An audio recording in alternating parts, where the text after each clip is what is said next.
Good afternoon. Good afternoon, ACWWS members. Good afternoon, subscribers to our YouTube channel. Good afternoon, Beaudelaine Pierre, author of You May Have the Suitcase Now, and Lena Taub Robles, they're both joining me to have this conversation, or Lena is joining me to have this conversation with Beaudelaine about her book, her brilliant book, You May Have the Suitcase Now. And I just want to thank those of you who tuned in from your busy day to join us at 6 p.m. EST today. We really appreciate you taking the time out to do this. And because everybody needs to get a copy of this book. It's a really important book for you to read because the issues in here are really trenchant. It's about 7 essays and they're sparkling with wit and just important political commentary. And I just was so excited I am excited to be here with the author and who I met a few years back actually, and was really glad to meet again through this work. The form of the work is clearly hybrid. It's mixing autobiography with history, poetry, sharp political commentary, vignettes about motherhood, feminism, life in the Twin Cities, completing a doctoral degree, and a host of other subjects and themes. The first essay discusses life as an immigrant woman from Haiti, who is also the mother of 2 bright and precocious young children. That's just a taste that I'm giving you. And so now I will introduce Lena, who will introduce Beaudelaine, and that's the real reason that you're here. So Lena Taub Robles is an associate professor of French and Spanish at California State University, Bakersfield, where she teaches French, Spanish, and Caribbean literature. Her main research interests focus on the intersections of gender, sexuality, and performance in the Caribbean and its diaspora. She's currently interested in questions around women, translation, and publishing practices in the Circum-Caribbean. She has published articles on Caribbean performance practices, including Frank Etienne and Josefina Baez, I'm sure I'm murdering those names, as well as numerous scholarly translations. She's co-editor of Marie Vieux-Chauvel's Theater's Thought, Form, and Performance of Revolt. Lena, thank you so much for joining me in this conversation with Beaudelaine Pierre. Thank you so much, Aza. It's a pleasure for me to be here with both of you. And thank you for organizing this amazing conversation around this wonderful book that I've had the pleasure of reading. And I'm looking forward to this discussion. So Beaudelaine Pierre is, I think you mentioned a little bit about her, but she's a journalist, a scholar, a novelist. She writes about her native Haiti and also about her adopted US. Pierre is assistant professor in women's studies at St. Catherine University. She's the author of the book You May Have Your Suitcase Now, published last year, 2021, by New Rivers Press. She's also the co-editor with Natasha Jurovikova, or I probably also butchered that, apologies. Together they edited How to Write an Earthquake, Comment écrire et quoi écrire, mots pour janvier, 12 janvier, by AHB, published in 2011. And her debut novel, Testament, was also published by Bonne Nouvelle in 2002. Beaudelaine, I would like to extend a warm welcome to you as you join us for the very first conversation of 2022, hosted by the Association of Caribbean Women Writers and Scholars. Thank you so much for being here. Thank you, Lena, and thank you, Azra, for having me here. And it's a real pleasure, and I'm very excited about what the conversation we'll be having. Yes, thanks again. Thank you, Lena, for that wonderful introduction of Beaudelaine and her work. Beaudelaine, I was really stunned by the complexity of this narrative. I was stunned by the richness of it. I was stunned by some of the trauma represented in it. I was stunned by your use of language within the work. I gained new phrases like chewing while reading the work, which for me like means like ruminating. I don't know if that's what you meant, but that's what I got. And I just thought that the language, the use of language here was so fresh. The work is such a hybrid form that for me, as somebody who works with hybrid forms, you know, it's just blending poetry, it's blending with history, sharp political commentary, vignettes about motherhood, feminism, you know, all of that. That the hybridity of the work, I think, really made me work. It made me work. And I think this is the kind of work that we value in the Association of Caribbean Women Writers and Scholars, because it gets underneath the surface, you know, and it makes you uncomfortable, and it forces you to think, and it forces you sometimes to change your position on certain things. But speaking about position, one of the things I noticed within the work is the juxtaposition of positionalities, you know, of different identities, and the way in which the narrator is constantly trying to negotiate these social spaces, but these multiple identities as well, that are sometimes conflicting with themselves. And one particular place that I think this all comes together so wonderfully is, I think it's on page 13 and maybe a little bit of 14. And I'd love for you to read that section for us. I think you know what from I know a man, right? Okay, so I'll start with the second paragraph on page 13. I knew a man who grew coffee for a living. He got paid a lot of bread for his labor each day. Someday his own coffee ran bitter in his mouth, and eating a piece of bread was like chewing himself up bone by bone. The loaf of bread could not save him. This is the story of a man who grew coffee for dying. He fell to his death one day among the coffee beans, and some would say where he belongs. The coffee leaves received his body in their arms. This man, after all, spent his entire life growing beans up. I dig into my coffee cup for a suitable outline for tomorrow's class. My eyes bear the color of the bottom of the cup, maybe a writing exercise to begin the class. Well, I did one last Wednesday, and the students are going to complain this course is just a chewing session. Don't be quick to assume a cup of coffee is a cup of beans. There are millions of stories of bodies who grow coffee for dying. Many chewed themselves up and have their bones chewed in china cups in big cities by big patrons. Some fell on the sides of roads and on coffee leaves, or got crushed up by pickup trucks vacationing themselves, bringing beans to civilization. No wonder a good dark roast cup of coffee is dark, dark, dark, dark with hands, arms, and body parts falling on coffee leaves. Dark with stories flailing in the dark. A cup of dark coffee is more than what a small china mug befalls. I guess a writing exercise too, like myself ruminating at a cafe latte table. The entire week it's been rushing to school, to the bus stop, to the food shelf, to the diner table, to bathing, to teaching, to eating, to thinking, and to sleeping quick and quickly waking up the next morning to keep with the running. A pointless difference between the machine and the human is that the human can supposedly return and live their moments again and again. I try, I chew, I church, I am on my own. I'm sipping my coffee as my eyes follow through the large windows, folks going to church. For a moment, you think of trading your life with theirs. I take back this impulse right away. Drinking coffee is not growing beans. I'm digging deeper into the bottom of my cup. My eyes and my days of running are in display.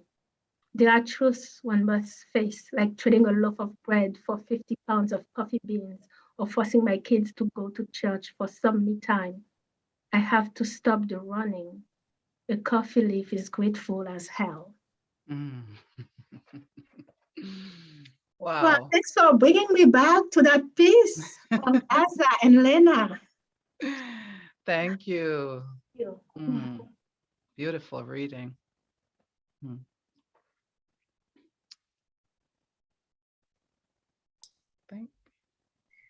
So Asa, do you have a question about this or? I do actually. So my question about this is, okay, let me, so in addition to balancing the demands of work life, mothering, navigating both prayer warriors at church and well-meaning white liberals whose kindness is at best condescending and generally chewing on the vagaries of politics, history, and contemporary American culture, you're also charged with the job of dealing with, some of the problematics of living in a society where folks are kind of going about their business, kind of oblivious. American consumerism, takes such forms that people are kind of oblivious to what it actually takes, for the coffee growers to grow their coffee. They're just drinking the coffee and they're drinking it several times a day, and they're not thinking about what is behind it. And this was of particular importance to me because my grandmother was a coffee grower, and so when I read this, I thought, wow, I love the way that this forced me to stop and think about killing work, the kind of labor that is killing work, and the difference between working for a purpose, that fulfills you, and working and work that literally takes your life. And so when the narrator ends with, the coffee leaves will thank me, right? I just thought, time to stop running. A coffee leaf is grateful as hell. I thought, yeah, coffee farmer as well, right? Grateful as hell, because nobody's doing this work because they really want to do it, especially at this level, especially if it pays so little. And so the question I want to ask is, can you talk a little bit about the price of American consumerism and how little, it actually, pays the coffee farmers, how little they actually get paid for this kind of labor? One of the pleasure of writing, you may have the Suitcase now, and in some way, I would say of being written into those pages. It's the ways in which I touch on the complexity of living here as an immigrant, as a US TPS holder, and then what it means to recollect, to recompose, and to construct yourself anew. And when I'm looking at that piece, and I am really happy we get to read it together here, for me, it forces me to look at how we are intimately connected with people we often are far away, outside of our borders, and the ways in which the near and the far can become together, or our lives, the way we live, and the ones that make it possible. I do not, I realize that coffee has a huge part in how I function, because I drink coffee every day, and there is an important economy around coffee in the United States. At every corner, there is a coffee shop where people sit and gather together and enjoy themselves. But there is more to the story. Mm-hmm. There is more to the story if you ask yourself, who grew up that coffee? Mm-hmm. Where did this coffee come from? And even better, who profit from it? And is it the people that grow the coffee? Is it my mother? Or is it the people who lost their lands and sell them to capitalist growers? Right. So I ask myself those questions. And of course, I don't ask myself those questions every day, because I drink coffee every day. I would go insane. But I'll ask if I have to buy a new pair of boots, I would ask myself whether or not I need this pair of boots, or if I am making somebody rich. Right. And I will ask myself, well, how much do they pay the people, who sit together at the thing? Right. And for me, those questions are questions of not resistance, but of resilience, because you realize that lots of people, especially in what we call the global South, and we call it the global South with pleasure, often without knowing what it means, but they bring life and they carry life for many who are not aware of the tragedy that are happening. And what I call the tragedies, they are not necessarily, you know, when you see, for instance, a political event or political stabilities, but I'm talking about the slow dispossession of people from different regions of the world of their natural resources, and how those acts of dispossession are, you know, contributing to wealth in North America, for instance. And for me, it's looking at the various themes that travel through that book. It was the chance for me to look at my own complicity in that, and also to recollect in a different way and to make myself in ways that are intentional and that also resonate with my own struggles. So, talk about conflicting subject positions. Yes, Lena, I think it's your question. Yeah. So this really connects to one of the thoughts that I had when I read that passage. Rather than focusing on all this that both of you have spoken to about consumption, I was thinking about motherhood, about the body, about self-care. And of course, this passage that you read comes right after the narrator drops off her kids at church, and she goes to the coffee shop. And even in that passage, right, it almost, one of the last lines says, you know, she went for some me time, with that me in parentheses. And so, you know, a lot of the struggles in this book have to do with this woman raising two children, and underlying is her hard work in both mothering and providing for her children. So this question of labor, right, the dual meaning of labor as work, but also giving life and bringing children to the world. So I couldn't disconnect her work, right, this question of work and labor, from also motherhood, and also these two being her main roles. Also, what does she do and how is she able to take care of herself, protect herself, right, preserve herself? So with that, in that sentence where it says some me time, with, I think the word me is in quotation marks, we see a gesture of self-care and preservation, you know, an awareness that she has to take care of herself. She's aware of this. But of course, that me also made me think of the privilege, right, that comes with some me time, the privilege that comes with going to have a cup of coffee at a coffee shop. Not everyone can afford that me time. And so here we have someone who can barely afford that me time. And so she rebels against servitude and the vulnerability and working, and just decides to some extent, right, to create space for her own self-care. So there's a lot of tensions, right, between me time and work, and I see a lot of humor too here in this kind of almost a mockery of some me time, of the coffee shop, of that kind of life. Yeah, so Beaudelaine, if you have any comments about that. That's interesting, because in fact, you know, those things cannot be disentangled from one another, you know.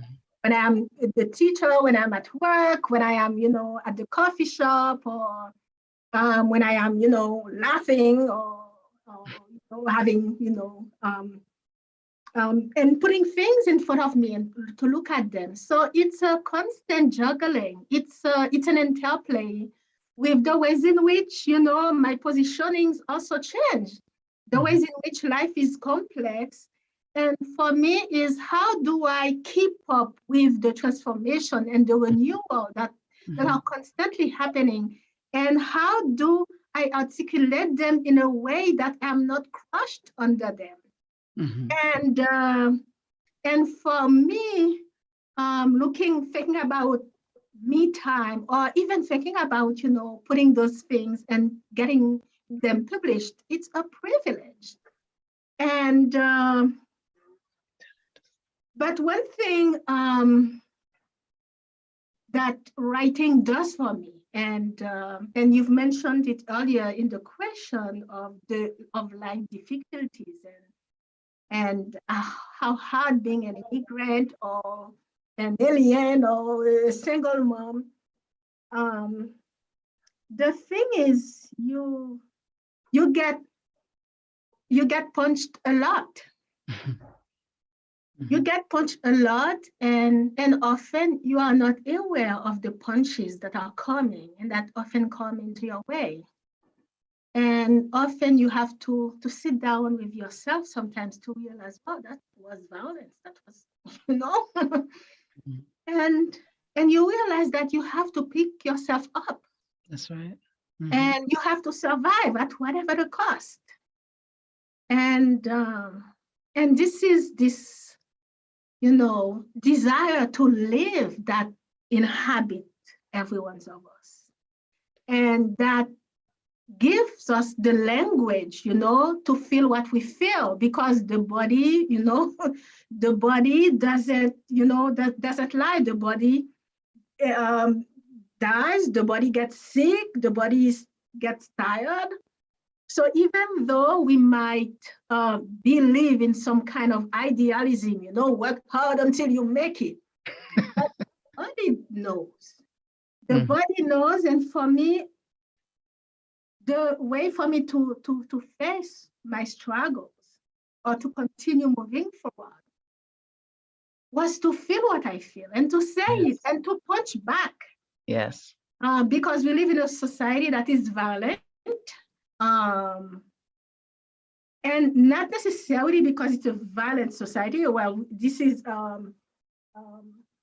it's a truly violent society, but not because it's the US, but because it's a society of encounters. And systems, people's language tensions, arise, and there needs to be some process of working through these tensions.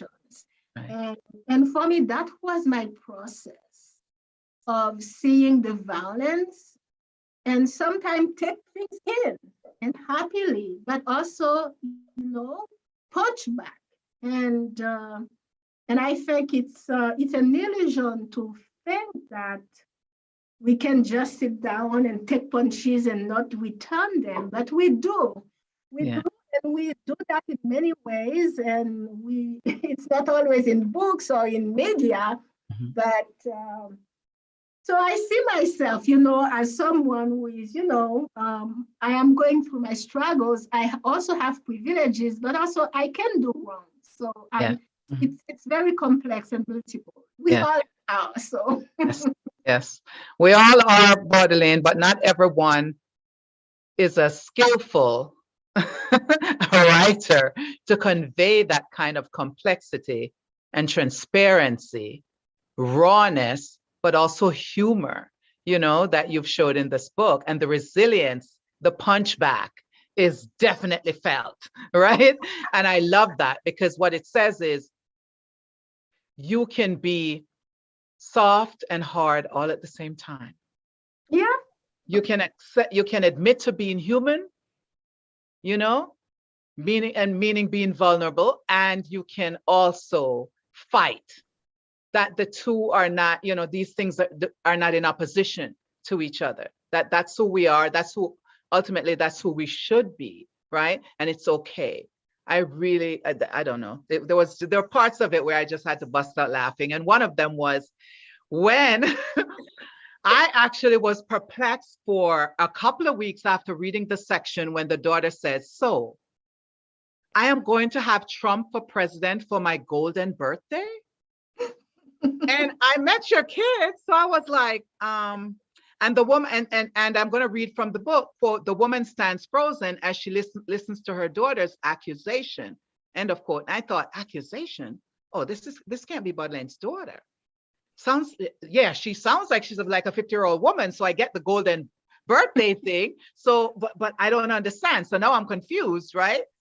And who is the daughter? Who is the mother? I called several of my Haitian friends to ask them what a golden birthday was. And like me, they had only heard of the term golden anniversary, right? When I finally caught up with you and you explained that golden birthday was not a Haitianism, but an Americanism that your daughter had picked up from school, it really underscored the point made so complexly in this work about how assimilation and acculturation walk side by side with feelings of being an outsider and sometimes even an interloper in the USA, especially for immigrants from so-called third world spaces, right? Such as the Caribbean.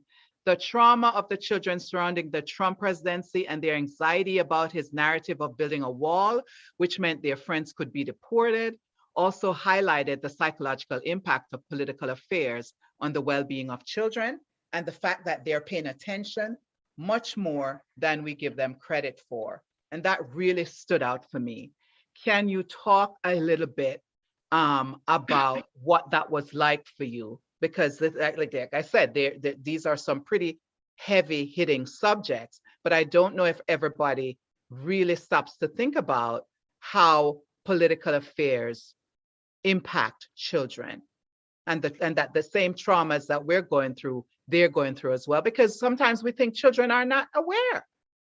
Some of us don't think children are paying attention, but clearly they are. So as a mother to these children who were clearly dealing with these issues and articulating, very bright kids, they're articulating these really complex ideas and expressing themselves, you know, about how, you know, what's going on with them. Can you just talk about that a little bit? Because as a mother, I felt that. My kids are older, but I remember when they were younger. And as a mother, I felt that and I thought, wow, how would I have answered that question?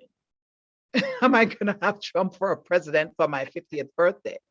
50th, my golden anniversary, which you told me means, you know, something entirely different than what I had assumed. Could you a little bit? Could you just tell everybody what golden anniversary is, just in case they're as confused as I was?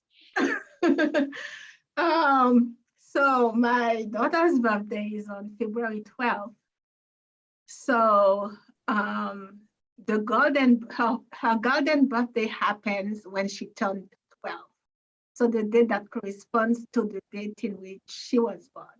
Mm-hmm. So now, yeah, she's been 12 a couple of years ago. Now she's 15. She's 15, yeah. So that's an important question, because in modern society or in modern conceptions of social arrangement of life, of politics, children are considered innocent or politically minor. That's and right. not really having a say in, you know, major decisions that are going to impact their lives. But the truth is, and I think Bell Hooks, who died last year, wrote a text on it.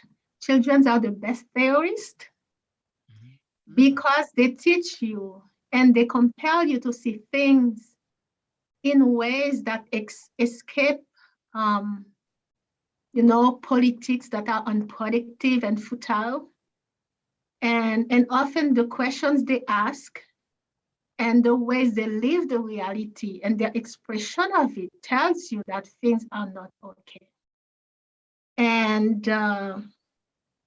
so I take inspiration from different things in my work in general and also in my writings. And my children are one source of inspiration for me, because they teach me to, you know, to shift my thinking and to have a vision that that invites me to see alternative ways of belonging, of being, of thinking through something. And the thing is, I really had no answer when my daughter asked me that question. Well, what are we gonna do? And sometimes I do answer because, well, I want to quiet them down. I want them to have no anxiety about the issue. But the thing is, they travel in a world filled of, anxieties, filled of violence. So they carry those things. And sometimes the answer is I don't know, and hoping for the best, and hoping that we'll work out our way through this. Um, but definitely the trauma and the weight that that we carry in relation to whether elections, whether immigration situations, those are things that burden, that that cause our attention constantly, and that demands a certain alertness. And sometimes you don't want your children to be involved into this because you don't want them to bring into this world of trauma too soon. Right. But again, there's so much you can't control. Mhm. So sometimes it's just, I don't know. We'll see. We'll figure things out. That's a good answer, because what else can you do but be honest with them, and to recognize them as intelligent beings who are experiencing the same things that you're experiencing, and I have questions about it as well. But not every parent does that, and I guess that's my point, is that it makes it so clear, with the work makes it so clear that that's also important mothering work. But although the questions they were asking, we could already tell by those questions that that important mothering work was there already. That's what allowed them to ask those kinds of deep questions, about political issues. And I know Lena had a question about the U.S., because that's something I wanted to ask as well. But that's Lena's question about how the way you're using that, that I found that interesting as well.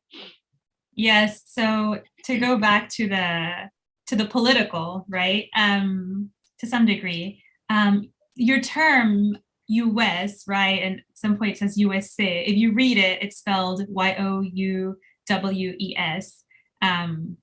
So it's a Creole spelling, but of course, when we say it out loud, it's the US. Right. So throughout the book, you use this term quite a bit.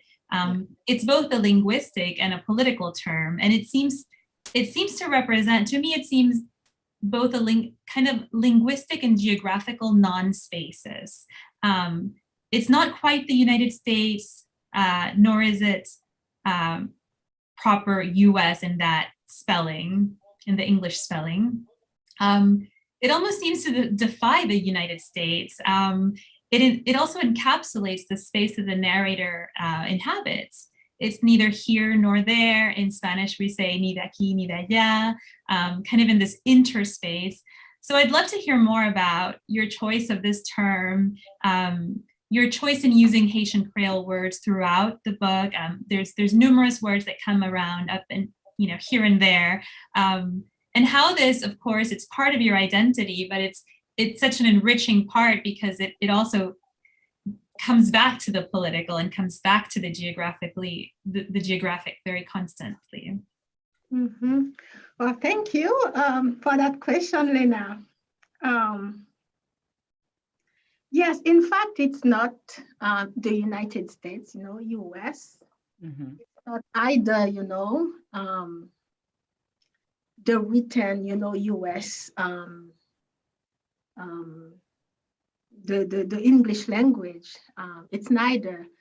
And I like the concept of non-space that you bring into the question, because when I evoke US, when I write it or when I say it, for me, it's the space of encounter between myself and the United States, and whatever people mean by that.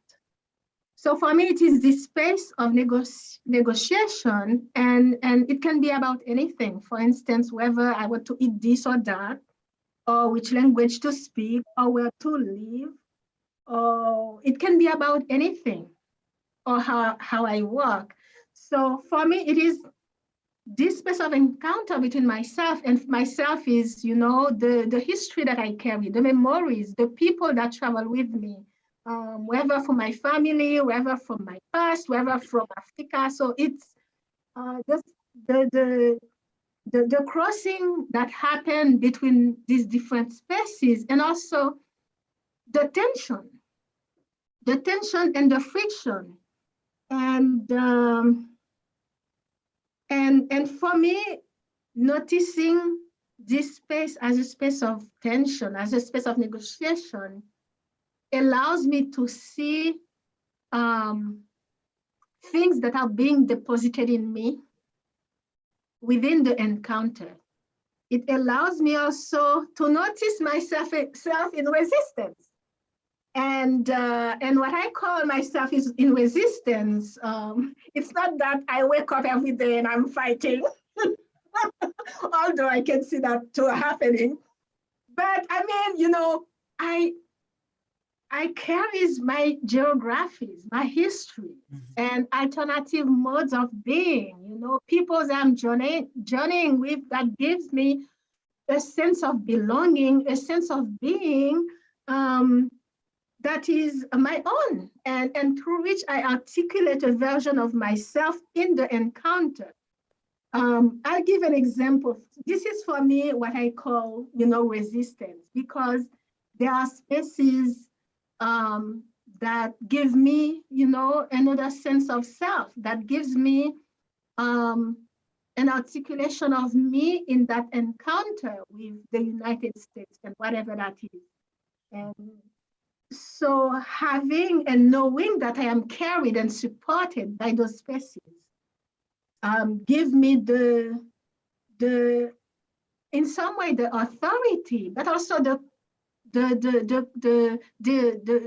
feeling that I don't have to fight all the time because I know who I am.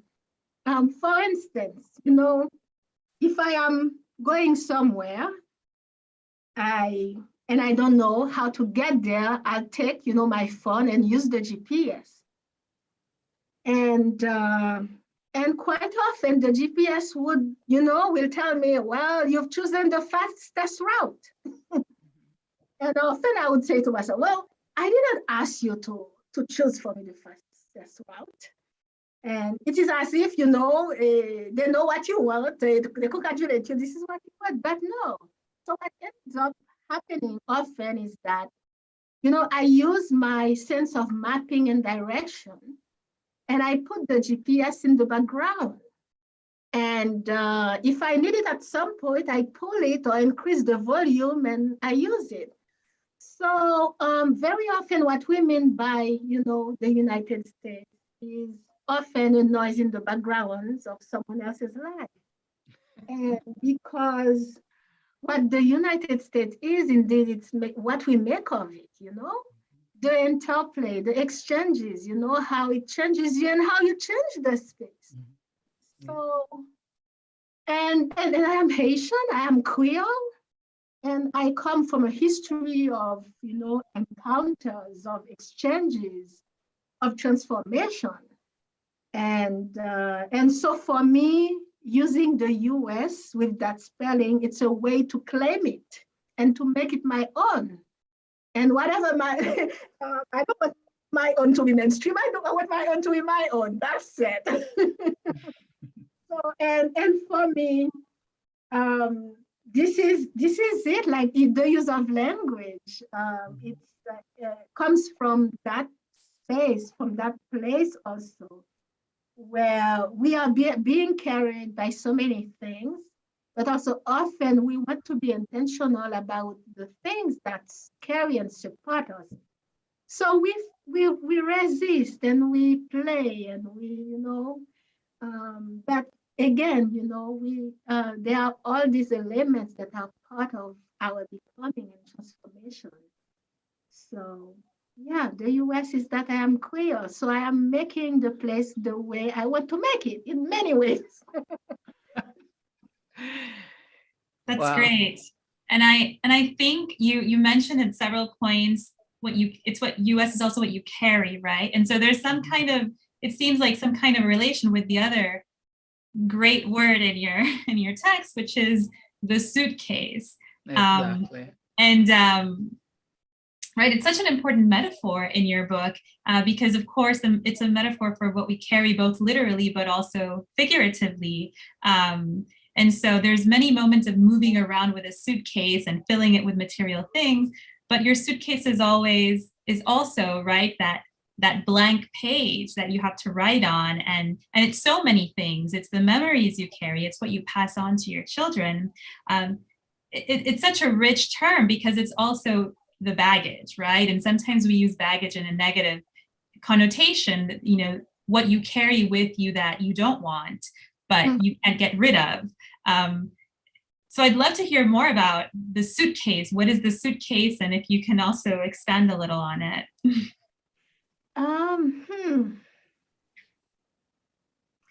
That's an important question. And I'll try to answer it in different ways. I don't know if it will be the way you want, but I like to ramble, so I'm going to ramble. Like think together. I mean, the suitcase is a tangible thing, you know. We travel with a suitcase and we migrate, and wherever we are going, we carry some weight, and some weight, the weight that we carry can be in this, you know, little suitcase or box that we carry with us, that follow us, and sometimes it carries you. It carries you, and it carries you in many ways, like the papers, you know, that you have to have with you. It carries, you know, your personal belongings. So there is a way in which there is an attachment with that exists, or that creates some intimacy between the person and also the suitcase that they carry, because the suitcase, they tell a lot about you. And of course, I play a lot with the idea of the suitcase, and I mentioned in one of the text also that I would rather, you know, carry only a pencil or a paper and not have a suitcase, because a suitcase can also be a burden. Or not being able, you know, you are not to travel as fast as you can, or you know, your hands are busy doing something. But this is the course of life, that we carry things with us, and we are also being carried. And for me, the suitcase has a sense very broad, in the fact that it allows me to see myself moving in different ways or within different registers in the world. Because sometimes I don't want the suitcase at all, and you know, I just put it down and I don't travel with it. But sometimes also the suitcase is all I need. So I am being, you know, I am going through different modes, through different positionings, but sometimes that is left is something from the suitcase that can say, you've been there, or you've been through this. So it's those different conflictings, and also things that are, you know, in us and with us, that are not necessarily desirable, or that are not necessarily great or fun to have, but that we have, that we carry. But at the same time, our relationship with them and how we reconcile them can bring us into a place of reconciliation, or finding ourselves in different ways. And yeah, it is many things, and sometimes the things that I'm not aware of, for instance, because, well, I mean, there are, I can only see what I can see. but I know that I am being, we are having this conversation because of many unknown things that we are not aware of. So for me, all of these are part of the suitcases that I carry, and the awareness of them being in the journey or in the process, yeah, is a part of surviving.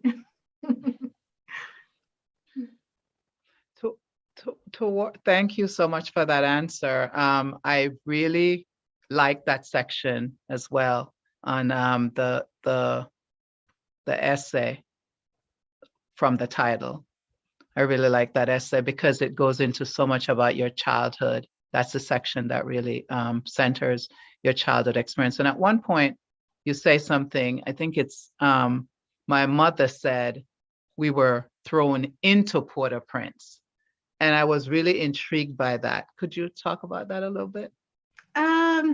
Yeah, it was the phrase or the sentence that my mother would use to explain the circumstances that pushed us to go and live in Port-au-Prince. Mm-hmm. And it was during the Duvalier era, and the coup happened, and my father was worked in that government. So it was the moment where everyone was involved and need to be killed or pushed out. So without, although my parents really never dreamed of leaving Saint-Michel, the town where we were born, where I was born, but suddenly we had to, to leave that place and make a new life in Port-au-Prince, because this is where it was safer for my parents. So myself and I have six other siblings. So we moved with my parents, and we've been traveling with suitcases since then, because it looks like when it starts, it never ends. So this is what it feels like to me. So I'm crossing, traveling, and going places. Mm-hmm. and maybe this is where the idea of the suitcase comes from. Yes. Cases in many shapes, in many forms, because I think one of the things that I mentioned in that piece is that at a certain moment in time, my family and my parents who are moving from place to place in Port-au-Prince, they didn't have any suitcase, but they use, big plastic bags, Yes. We have to put things in a truck, and we do it with what we have. Right. And sometimes it is the memories that we carry, and how those memories, they give us a sense of being and belonging that ground us. So for me, understanding that history, my parents' own journey was important to find the sense of things. Thank you so much for that answer. Lena, I'm sure we have questions, do we? Yes, we do. We have a question from Giselle Anatole, and she wants to know, she wonders if we might also think about the body as a type of suitcase. It might be battered or feel heavy with burdens, but contains important things like memories of travel or other experiences. Nice. Yeah, great. Great question. That. Yeah, because the body is what goes with us everywhere. And also the body is a witness of things, and the body really grounds us. So I definitely think, the body that we carry is a suitcase, and a suitcase that we need to care for. Yeah, definitely. And I like also the idea of looking at the body as being its own thing too. Mm-hmm. Because often we detach ourselves from our body, know, it's like we are here, you know, in mind and spirit, and the Yeah. body is over there. Mhm. But reconciling the different parts and hearing and learning from our body how we feel, and how we, you know, navigate things. I think this is important. Definitely. Yeah. Thank you. Yeah, so far, no more questions. Aza, I know that you had also perhaps another question. I did. I was trying to hold my peace. I mean, I have plenty of questions, so we could go on. But As do I, but I thought, I don't know if there are questions, so let me stop for a minute. So I wanted to ask you about the difference between religion and spirituality for you. Because I noticed that there are several places in, like there's one place in here that I found it hilarious, where the church is represented as kind of like this childcare, like a childcare center on a Sunday for a busy mother who's looking for a place, safe place for her children for, you know, a couple of hours so she can actually get some work done or read a book. And I relate to that. You know, as someone who's a single mother myself, I do relate to that a lot. But then it gets, you know, so that part of it is kind of funny. But then I also, as we went on, you talk about the Catholic Church's role in the genocide of slavery and colonialism within the Western Hemisphere. And I started to think about, oh yeah, so it's not just about the childcare. That's cute, that's funny, but it's a lot deeper than that, that there is a kind of resistance to the Christian church because of the history, you know, of genocide that the Christian church has carried out with colonialism and slavery and so on. So, and at one point, I think it was, yes, one of the kids, I think it was Annie that said to Max called Annie Columbus, and Annie just lost it, you know, because she said, "You're saying that I genocided the native Haitians?" You know, she just was not hearing it. So I wanted you to talk a little bit about the, you know, the nexus between, you know, spirituality and religion, if you think there's one, and if anything else you may want to say about the church.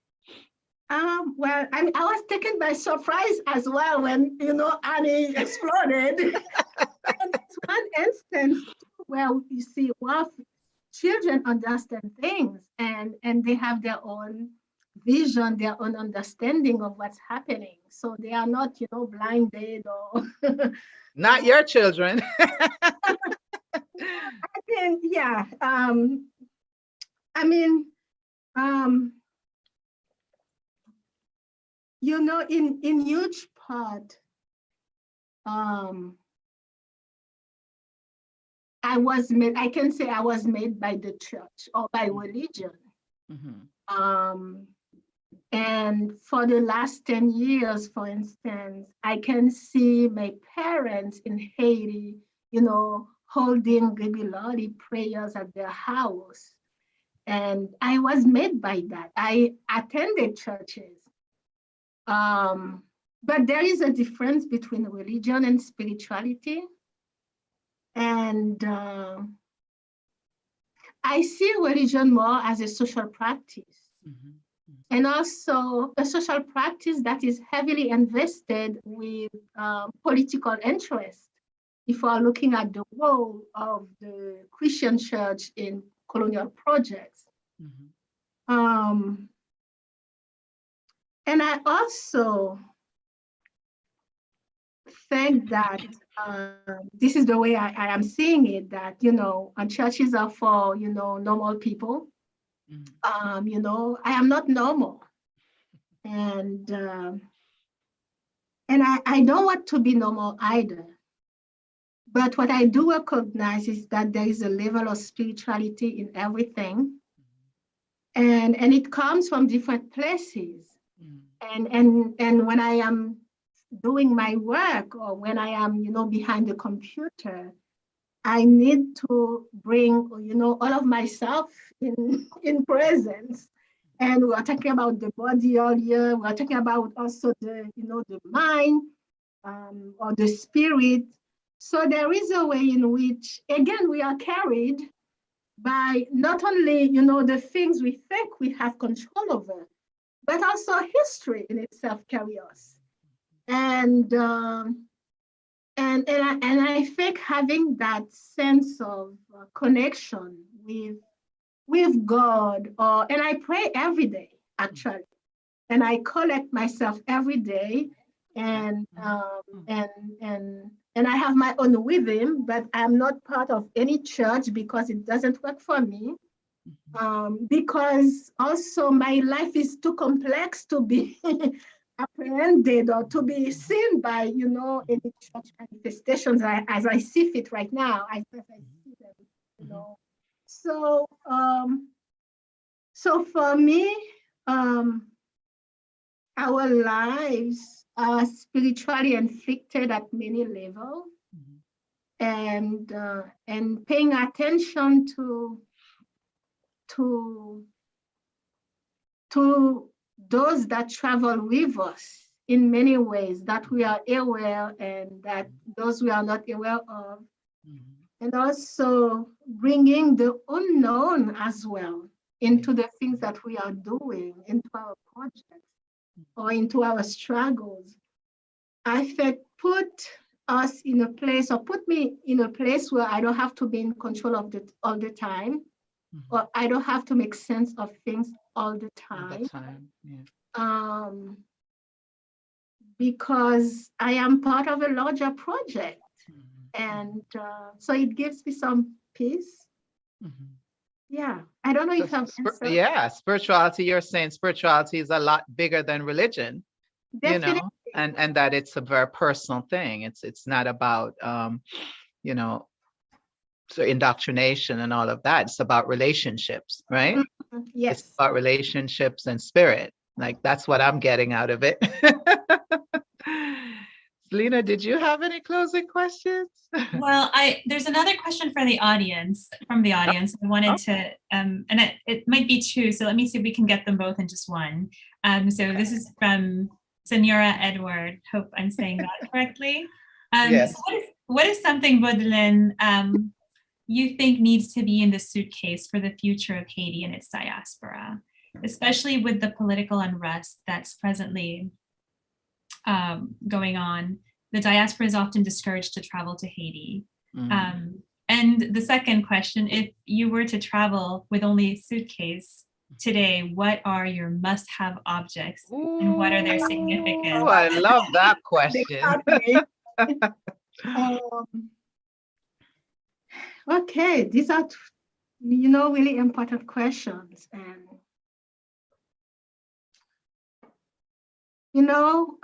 well, again, bringing into account, things we notice and we don't notice in our suitcases in regards to the situation in Haiti. I don't have answers. I don't know how to fix things. And I don't know if things are needed, if fixing is needed. But I do think that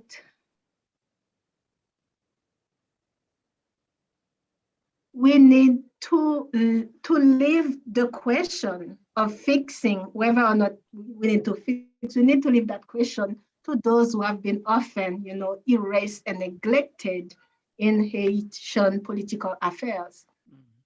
And for instance, if we are looking at the Haitian Revolution, who made that happen? Who are the political actors? What history tells us is that, the revolution came from the heroism of the male, protagonist. And we have a trio, Dessalines Pétion, that we learned from school. But if you really, look at the events, the different events that span over, decades of fight, of resistance, it was the work of the poor. It was the work of children. It was the work of the displaced. It was the work of those of whom they say they do not belong. And what I mean by that is that, yes, of course, we had, Haitian soldiers and former enslaved were paying attention, but you also had, children, politically innocent, supposedly, who are traveling between camps and, derailing the ammunitions of the enemies. You had, women who were, serving as spies and who were fighting strategically and equally as their male counterparts. And you have the yellow fever. You have the yellow fever as an important agent of that revolution. So the former enslaved, they knew about the environment and they could protect themselves. And they also had French nurses helping them. And the French soldier didn't have any of that. So for me, it's true things have been escalating and, we go from crisis to crisis. And I see people asking how to change, which conference need to be held. But we no longer have the authority to ask those questions because since the independence, we are the ones asking the questions and setting the table. So we need to let other people, who've been displaced in the conversation to lead the conversation. And because because in fact, since 1804, we messed things up. And in the spirit of nationalism, we created, a political, context. We created projects for only, a few. But the revolution didn't happen, because of the humanism of some people, because some people think they could help and they can do help. The revolution happened because there are several political actors and they are paying attention and they created a momentum. And there's no way that I can, think that, someone else with their own interests coming and say, they've never done that anywhere. Why should it happen right now? So I do think the right questions need to be asked. And also the right people, especially the people who've been displaced and destroyed and dispossessed by power or the supposedly democratic the populations. Those people need to be put at the center. And I think we have much to learn from history. History, not in the sense of the history taught in history in school, but history as the ways in which we were brought together in time and space to articulate a vision, to bring about certain actions. In history, in that sense, that goes beyond the self-serving political interest or white rational humanism. So this is the kind of history that, because, well, the thing is, Haiti has nothing to learn from anyone. We've done it all already, so. Yeah, and what would I? What an amazing response. So the people's history, let the people's history guide us, right? Yeah. Yeah, I like that. So what would you put in the suitcase? Tell us. We want to know. That's a great question. I might even write a text about it. I think the order is important to our future. And whatever this means. And so what I also realize is that, surviving in a place that wasn't meant to be yours is a real fight that demands focus, attention, and sometimes you might be led into a place too where you may think that, wow, it's like an individual responsibility. And individual responsibility in the sense of, you can make it, or it's all up to you, or you have autonomy. And for me, the other is important in many ways. And whatever we can mean by the other, like, myself with my history and the United States, or for instance, a friend, or, you're teaching a class and it's in front of you, everyone is white. It can mean, various things. And for me, I would bring the other, whatever it is, because there is a present and a future that we share together. And we all have a part or a piece to play in that. And even seeing myself as what I am is also a reflection of what the other allows me to see of myself. And for instance, if I am thinking about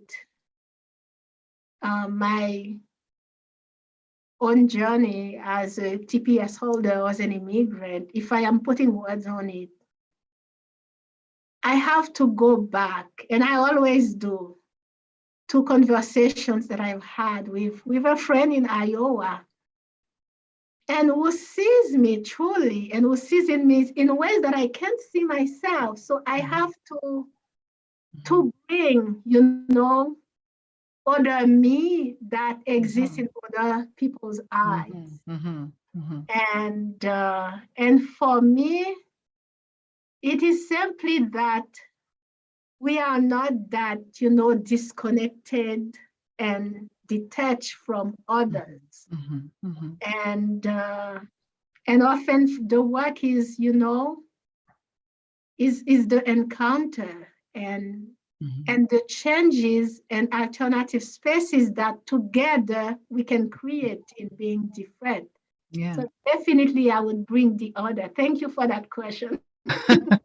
I think you really are evoking Audre Lorde's theory of difference right there, of how important difference is in helping us to come up with solutions to our problems. Because we can't come up with solutions that's going to be for the good of everyone if only a certain, only one or two or a few individuals are in the room. And so that instead of seeing difference as something that divides us, we ought to see it as something that actually helps us, that's generative, that's creative. I think that's what comes to mind in your response to me. Like it's not that the other is a problem, it's that the other is what you need. The other is, and sometimes the other is you. And sometimes the other is you as well, the other within you as well. Yeah. And we don't want to see that, but that is really true. Well, thank you. I'm sorry, go ahead. Do we have a couple more minutes for another question, or should we wrap up? It's a very quick question, and I think it's a question for all of us. So from the audience. And so that's going to be up to Beaudelaine. Beaudelaine, how do you, I'm okay with it. For all of us, it's great. So let's do that. Okay, all right. And I don't know that we'll have an answer, but so what is something, Beaudelaine, that you feel needs to be done about bringing Haitian writers, especially Haitian women writers, other than those big names like Edwidge Dantica, and who we love very much, right? To the mainstream. And that, of course, is a question we must all think about. Well, I am not an Edwidge Dantica, so I am here with you. So it's a great privilege, and thanks for making the space. Thank you. Yeah, and this is a good question because we have lots of, artists and writers out there doing important work that resonates with the struggles we currently go through. But we often do not, mention them or talk about them because they don't resonate with some American, desires to read just this or that. and literature that deranges, that, that create differences, that opens, the horizon, I think are important. And what can be done? I don't know.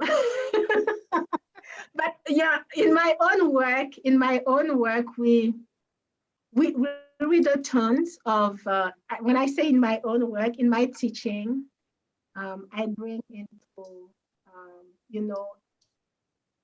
I bring to the students, names they don't often hear or talk about.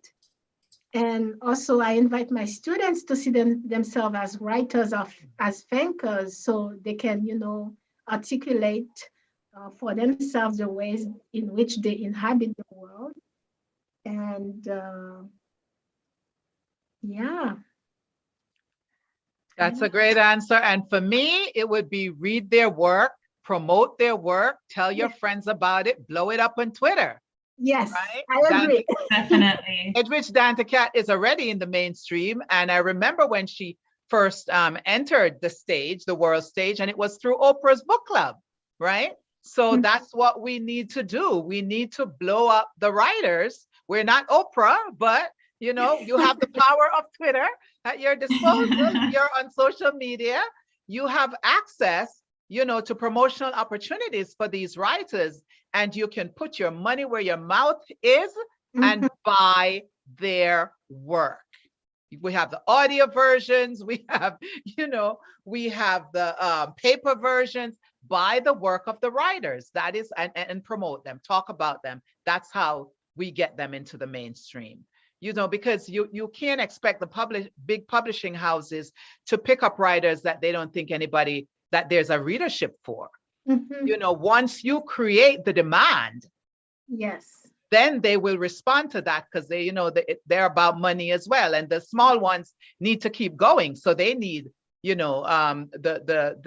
readers, they need readers as well. So that's what you do. All of us take responsibility for promoting our writers, and don't wait for that to happen. And suddenly that's not how it works. So yeah, there's a lot that we can do. Take the initiative. I agree. Yeah. Lena. Well, we have to teach them. We have to read them. We have to teach them. Edwidge Dantica has done a great job also of bringing Haitian writers to the fore and telling us to read them too. So we have to thank her too. I think she has a blurb on your book as well. Yes.